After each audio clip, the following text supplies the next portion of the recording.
Hello, my name is Steve Kirby, and in this video I'm going to show you the basics of Limba. When you've installed the script, you will be able to open it by going to Window, Limba, and I've docked my Limba Script UI panel down here on the right. I'm making a very simple character here in this comp, which at the moment just has a head layer that's parented to this body layer, and the body is parented to this master, which is just a null. And now I want to give my character some legs. So over in Limba, I'm going to want to make sure that these names here are appropriate for the type of limb. And at the moment they're not, because they're sort of set up for an arm. So I'm going to rename this shoulder here to hip. And then the wrist would probably be ankle, it might be foot. And instead of arm, I'm going to put leg. Then I just want to check that this drop down is set to the correct thing for my version of After Effects. I am in CC 2018, so that's right. And then I'm going to hit new. And Limba's going to give me a little dialog box asking for a name for the limb.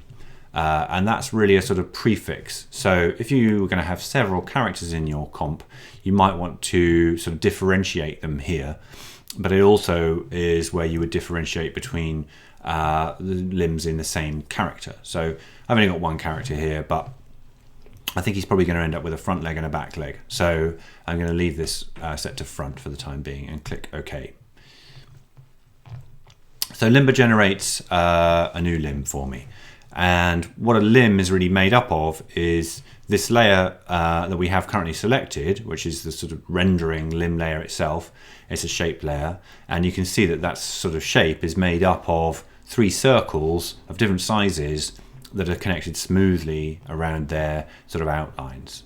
We have this kind of upper part here, which is sort of from the sort of hip to the knee, and then this lower part here that's pointing to the right is from the knee to the ankle.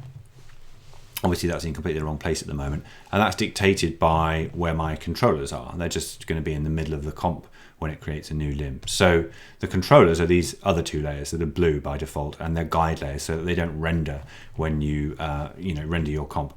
So with the ankle layer selected, I'm just going to drag this layer down to somewhere where I want my foot to be, and then I'm going to select the hip layer and drag that down to roughly where I want the hip of the character to be, which is going to be somewhere about there. And then once I've got those in position, I can kind of start making some styling choices about the limb. But in order to kind of do that, I need to select the end controller, which is the ankle one in this case. And that's obviously where I'm going to be doing most of my animation, is going to be sort of putting position keyframes on this controller. And so that's where all the controls for the look and style and behavior of the limb are as well, and that's in this Limba effect. So there's a bunch of kind of groups there which have different sort of sections for the controls. I'm just going to twirl them all down for now, and we'll talk through all these things one by one. The length is pretty obvious. That's the length of the limb as a whole.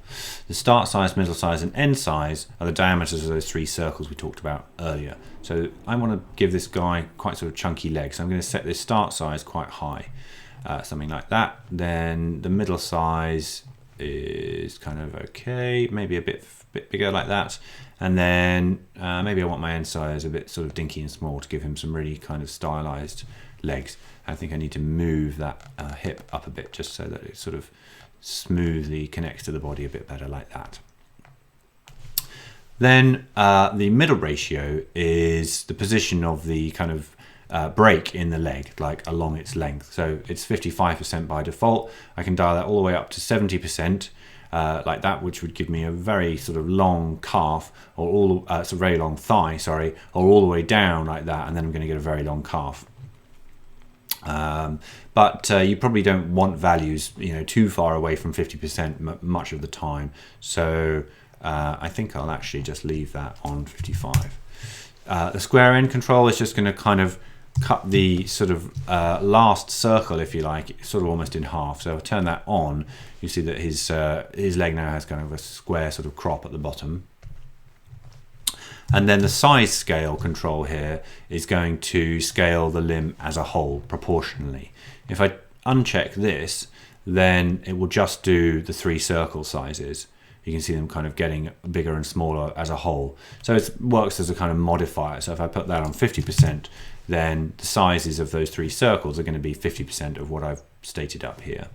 Let's just set that back to 100. If I check this on, then it's going to do the length property at the same time, which enables me to kind of scale up and down the limb as a whole like that.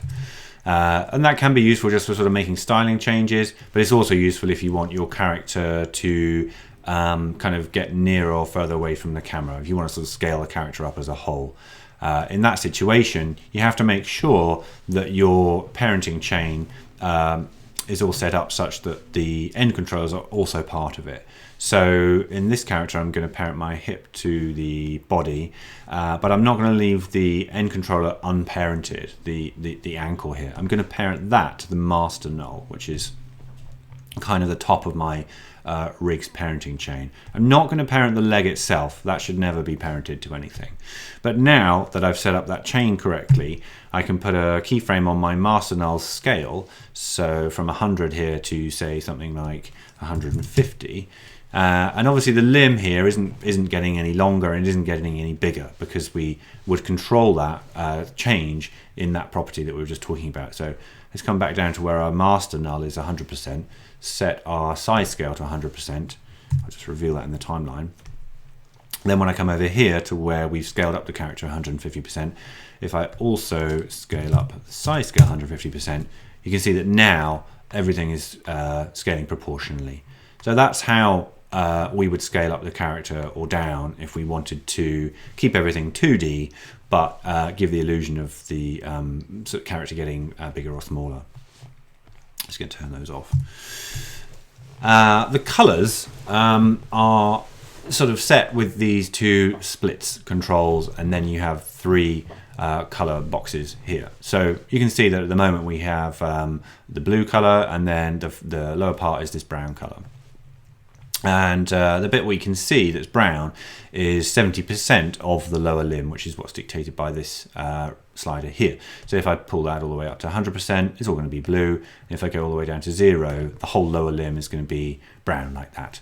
And if I wanted him to be wearing shorts, for example, I could just change the middle color to brown and then pull back that upper split there to wherever I want it to be. And that obviously goes all the way back to 0 as well. And you could just make your entire limb, one color like that. And then if we wanted some sort of, artwork that we previously created in Illustrator or something for the trouser leg, we could bring this in and then parent it to the start controller or whatever. But actually, I'm going to sort of do the whole kind of trouser thing in Limber here. So I'm going to set this back to where it was before, roughly, which is, say, something like that. Actually, I'll just make his skin color match the head like that. And then the next control sort of section is a dynamics, which is all the stuff to do with animation and the kind of behavior of the limb. So obviously the clockwise control is just going to determine whether the limb kind of kinks to the left or to the right at the joint. The rotate start and the rotate end are the auto rotation of the controllers. So if I just zoom in, you can see that when I move this foot around, the start controller, which is the hip controller here, that's not rotating along the length of the leg. But if I turn on the rotate start, then it's going to snap to this angle here. So that's useful if you wanted to, for example, parent some artwork layer to the hip, like some shorts or something. It's off by default because it's more common that you probably would parent something to the end controller being the foot. So that's why rotate end is on by default. We can also turn that off, and we can keyframe that on and off as well, which can be useful in walk cycles where you want the foot to remain dead flat while the leg is kind of going backwards, and then we might then want to keyframe that on as we sort of drag that foot and swing it back forwards like that. So the stretch property will enable your limb to sort of stretch infinitely long like this. So you can see that it's just going to kind of keep going. Whereas if I turn the stretch off, it's going to be limited to the sort of stated length of the limb. and I'm going to turn that back on. The anti-pop is a way of sort of smoothing out pops and snaps in animation of the limb. That's on by default. So let's turn that down, and hopefully you'll see how that works. If we're kind of moving our foot layer around like this for something like a walk cycle, it's quite easy to get what looks like a sudden snap there, where it goes from bent at the knee into being completely dead straight. And those sort of those kind of changes, sometimes it doesn't take very much movement of your end controller for that to happen. So you can get a kind of an apparent sudden pop in animation very easily. But if you dial up the anti-pop, especially on the higher values, you'll find that sort of happens much more rarely, and it's kind of smoothed out. So I can give you a better example of that with this comp here. These two limbs are exactly the same, except that one has got the anti-pop on 100% and the other has it on 0%. So you can see that the limb on the right is kind of jigging or jerking about quite a lot around the knee, whereas the one on the left is pretty smooth. And I haven't changed any other values on those limbs apart from the anti-pop. So back in our comp 1, the next section is the forward kinematics. And forward kinematics, or FK, is a really good way of animating limbs that are sort of driven by their start controller, or driven by the shoulder, or driven by the hip. So if you have an arm swinging in a walk cycle from left to right, for example, you can get much smoother animation by doing it on FK rather than keyframing a motion path on the wrist in that situation. But this guy's got a leg at the moment, so a good similar example would be if we wanted him to be sitting on a seat. I'll just put that up there, and sort of swinging his legs left to right like this. It's going to be a little bit tricky to stop that knee from jiggling about, because we basically need a completely perfect arc around the knee. So in that situation, it'd be ideal to use FK. So actually what I'll do is I'll set a keyframe here for 0 FK, and then as I come over to say here, I'll dial that FK up to 100%. And you'll see that the limb has just gone straight downwards, and that's because these values of the upper FK rotation and the lower FK rotation are at their defaults.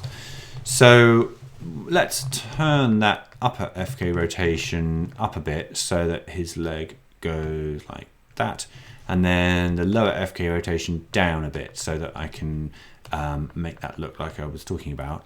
And then maybe if I set a keyframe for the lower FK rotation there, roughly where it matches the IK, and then I'm just going to show that keyframe like that. And then if I come over to here and keyframe that back there, and then we'll just copy and paste those keyframes, and we'll take them all and we'll put an ease on them. So now if I set that up like that, you can see we have a swinging, it's swinging very fast, but and we're looping at the wrong place. So you can see that the leg is sort of swinging completely smoothly around there.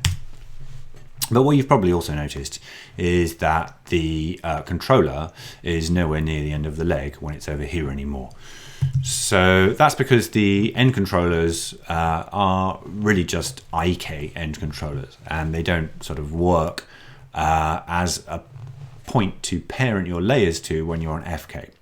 So if we wanted a foot parented to this layer, then we're going to have to use a new type of controller, which is the FK controller.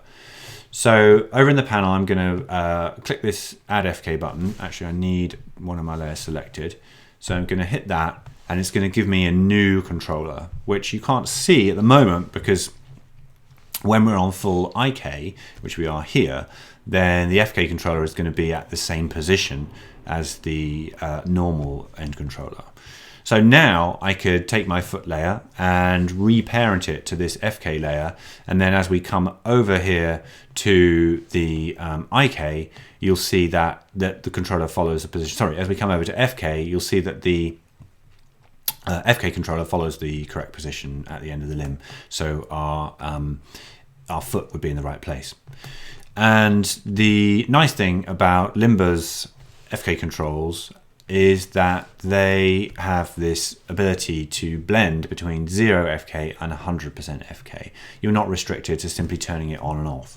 So we can say move this this change over here, and now what happens is that we're sort of blending more smoothly between the FK being 0, which is at this point in time, and it being on 100, which is at this point in time, whilst at the same time that lower FK value is changing. So in fact, if we just pull these out because it was too fast and put that to there, then you should be able to see that that's quite a smooth movement from IK into FK,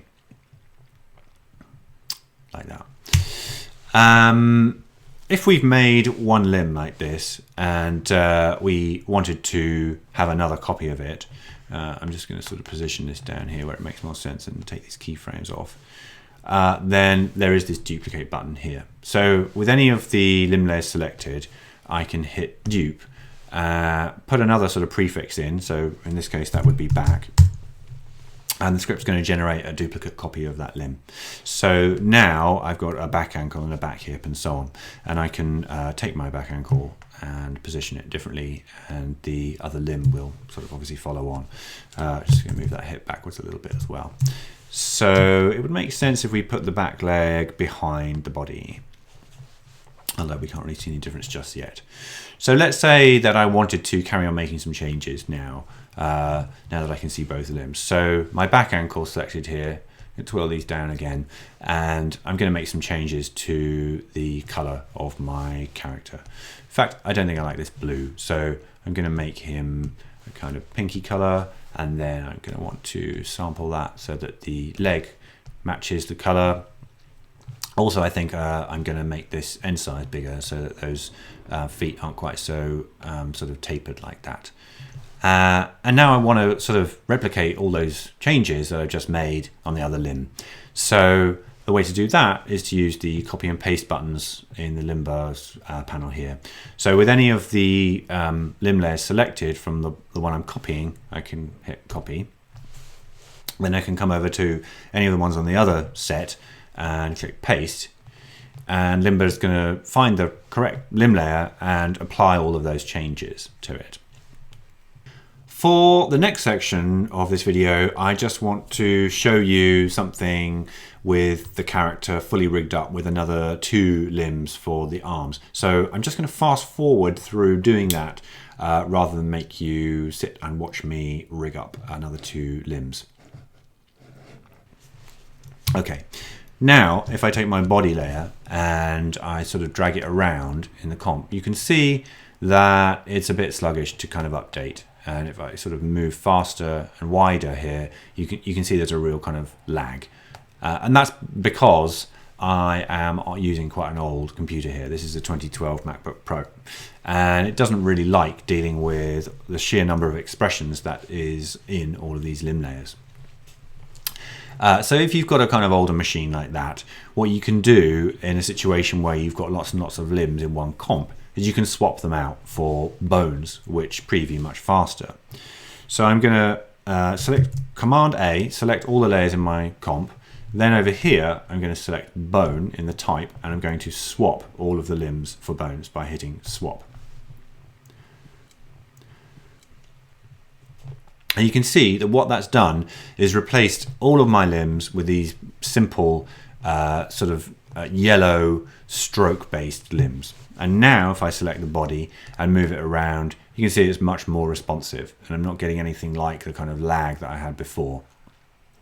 So this would enable me to animate my character and figure out my timing and spacing with a bit more kind of responsiveness in the timeline without having to sort of deal with all that drag. And it also means that if I have another character in the comp that I'm not currently animating, I can do the same thing. And After Effects isn't going to be going through quite so many expressions on every frame on that character as well. So the more characters you have, the more you'll see the benefit of these bones.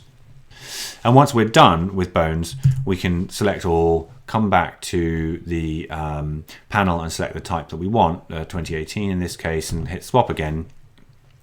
And Limber's going to go through all those layers and replace them with fresh copies of the tapered layers. Obviously, all of our styling changes that we made were restricted to the controllers. The limb layers are just reacting to all the numbers and colors and things that are on here. And so all of that styling stuff is going to come back. If we wanted to, for example, make limbs that didn't have this continuous outline around them, let's say we wanted to make these trousers a bit less like leggings and more like actual trousers, then we can do that too. And what I'm going to do is I'm actually going to just dive in and show you a little bit about how the limber layers are made up. So with this back leg selected, I'm going to twirl it down here, and you'll see the contents. That's what we get with all shape layers. And inside there is lim and admin. The admin is just a bunch of expressions that calculate the IK, so I'm going to ignore that. And inside the lim, we get this upper group and a lower group. And those are just the top half, like that, or the bottom half, like that, of the limb. Now, I'm happy with the way the top of the limb looks because it's the sort of the kind of sort of flare or cuff of these trousers here that I want to change. So I'm going to go into my lower group, and in there I see two more groups: the proximal lower and the distal lower. And the proximal lower is this sort of upper half of the lower group, and the distal lower is the sort of fleshy part there. And that's the bit I really want to change because I'm kind of happy with the way that this trouser looks. I just don't want my character's kind of leg to be quite as big as that and sort of smoothly joined on. So in the distal lower, I'm going to twirl that open, and you'll see these two groups here called C2 and C3. And they are sort of made up of the circles. So the three circles in a limber layer are C1, C2, and C3. And so it's these two circles inside here that we want to change. You can see that they're currently controlled by expressions, which is why they're red. And those expressions are what are linking the size of the circles to the properties in the limber effect up here. So I'm going to turn off those expressions. In fact, I'm going to delete them. So if I hold down Alt and click on this size and hold down Alt and click on the C2 size, you'll see that they snap back to their defaults, which is 100 pixels. And that means that now I can play around with these values manually. And so I'll just make that one a bit smaller like that, and then let's make the top one match. And now I've got what I was trying to get, which was a kind of skinnier sort of fleshy part from the limb. And I'm quite happy with the way that looks in this case. So I'm just going to come back and twirl that layer up. So if I wanted to copy that style over to my other limbs, then I can do that just the same as I could do before with the copy and paste buttons. So with one of the back leg layers selected, I can hit copy, then come over to the front leg, which was where's my front leg controller? There, front ankle FK. Then I can hit paste, and all of that customization stuff that I've done in the limb layer will also be copied over. In fact, I think let's make the arms look the same. So now I can come over to the front shoulder and hit paste, and the same thing will happen. Now, obviously, with the arm layers, we changed the color as well. So we're going to see the color difference kind of come over at the same time. And so in there, what I need to do now is to go back and obviously change those colors for the sort of lighter pinks that we had before, like this. And that would be kind of like that. And also the sizes have kind of come back over as well. So let's just change that length back down to a bit smaller like that. And the middle size a bit smaller as well. Now that I've kind of fine-tuned my arm, it's going to make more sense for me to copy and paste that style. So with this layer selected, I'm going to hit copy, and it's going to be a bit quicker when I then paste that to the back arm here with this paste button again. And so you can see that we've got that kind of like fleshy end poking out now of both of the arms as well. If you are not so comfortable diving into shape layers in that way and figuring out which expression to turn off or whatever it is, then you can still take advantage of some of the custom sort of styling options available through customized limbs with the custom limb library, which is an After Effects project that we ship with Limber. And there's a bunch of it's sort of quite varied and hopefully quite interesting kind of customizations in there that you can copy and paste into your own characters. So if I open this trouser comp here, you can see that we have a similar kind of thing going on to what we were just setting up on the character. earlier, except that in this case, in order to sort of save you time diving into the layer, I've just connected some of those circle properties that we broke or disabled the expressions on earlier to a new effect expression control on the limb layer itself. So here this leg C3 diameter control is dictating the size of that circle, independently from the limber effect, but in just such a way that you don't have to go inside the layer. And this one also has a little flare sort of offset for the rotation, which is really easy to do as well. So I could then obviously hit this layer and click copy and come back to my comp and click paste, and I'd get that whole limb and all of its customizations and those expression effect controls I should add on my limb, which is actually an arm at the moment. So there are those expression controls on my arm layer here now if I wanted to sort of carry on styling like that. Obviously I don't want that, so I'm just going to hit undo and undo all those changes. And that's about it for explaining the basics. We're starting to get a bit deeper into the customizations now, which is best covered in a separate video. So thanks for watching, and happy animating, and see you around. Bye.